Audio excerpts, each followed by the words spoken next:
Hello students, welcome to the Shri Vidya PT School, Sagartal, Gwalior. Let's start a chapter 9, Natural Resources. This is the first part of chapter 9. Let's start renewable or inexhaustible resources. Sunlight is the biggest and the most important source of energy on earth. It gives us light and heat. The energy that we get from the sun is known as solar energy. Solar energy is an important inexhaustible resource.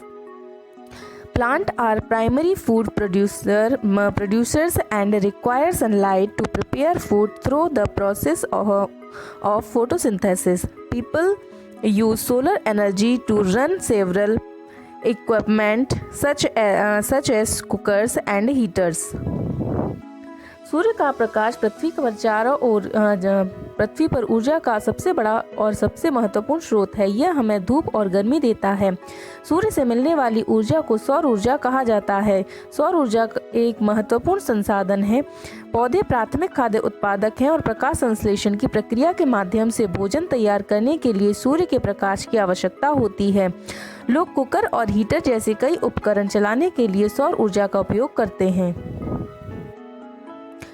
Water is a natural resource that makes Earth a unique planet. It is used for various purposes such as drinking, cooking, washing, cleaning and bathing. Seas and oceans have plenty of water, but it is salty. Fresh water is present only in lakes and rivers. Water flow with great force on the mountains. The dams are built the purpose hydroelectric. Bakhra Nangal Dam is one of the largest hydroelectric project in India. जल एक प्राकृतिक संसाधन है जो पृथ्वी को एक unique planet बनाता है। इसका उपयोग विभिन्न उद्देश्यों के लिए किया जाता है, जैसे पीने, खाना पकाने, धोने, सफाई और स्नान करने के लिए किया जाता है। समुद्र और महासागरों में बहुत पानी है, लेकिन यह खारा है। ताज़ा पानी केवल तालाबों और नदियों में मौजूद है। पहाड़ों पर बड़ी ताकत के साथ पानी बहता है। बांधों का निर्माण पन बिजली उत्पादन के लिए किया जाता है। भाखड़ा नांगल डैम भारत का सबसे बड़ा जल विद्युत परियोजना में से एक है। Plants and animals are important natural resources. Plants need soil to grow. We need soil for growing crops. We get food and many other useful products from plant and animals. Plants give us food and raw materials to make many things such as medicines, paper, perfume and gum. They also keep the air clean by giving out oxygen and absorbing carbon dioxide. The roots of plants hold the soil and prevent the soil from being washed away by water or blown away by wind. पौधे और जानवर महत्वपूर्ण प्राकृतिक संसाधन हैं। पौधों को बढ़ने के लिए मिट्टी की आवश्यकता होती है। हमें बढ़ती फसलों के लिए मिट्टी की आवश्यकता होती है। हमें पौधों और जानवरों से भोजन और कई अन्य उपयोगी उत्पाद मिलते हैं। पौधे हमें दवा, कागज, इत्र और गोंद जैसी कई चीज़ें बनाने के लिए भोजन और कच्चा माल देते हैं। वे ऑक्सीजन को बाहर निकालकर और कार्बन डाइऑक्साइड का अवलोकन करके हवा को स्वच्छ रखते हैं। पौधे की जड़ें मिट्टी को पकड़ती हैं और मिट्टी को पानी में बहने से रोकती हैं। हवा से उसे उड़ा देती हैं।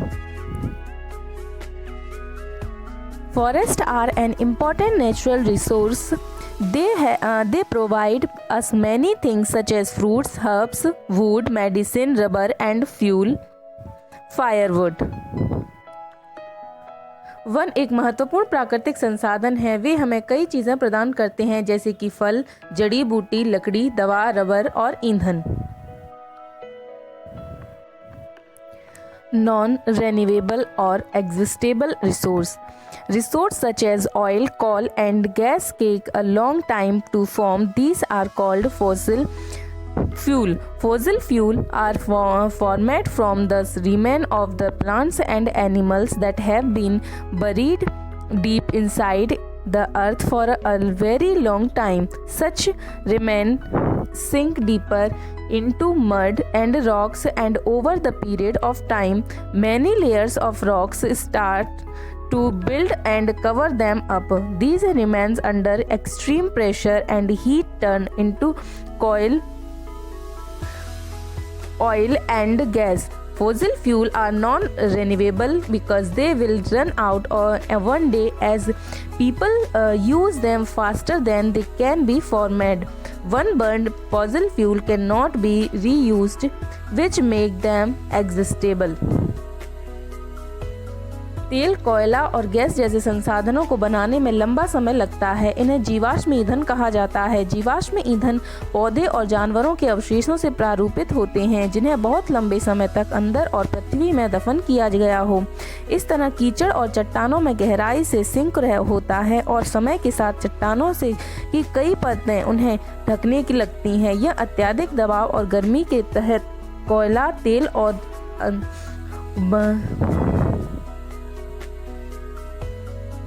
गैस में बदल जाते हैं। जीवाश्म ईंधन गैर नवीनीकरणीय है क्योंकि वे एक दिन बाहर निकल जाएंगे, क्योंकि लोग उन्हें बनाने की तुलना में तेजी से उपयोग करते हैं। एक बार जलने के बाद जीवाश्म ईंधन का पुनः उपयोग नहीं किया जा सकता है, जो इन्हें संपूर्ण बनाता है।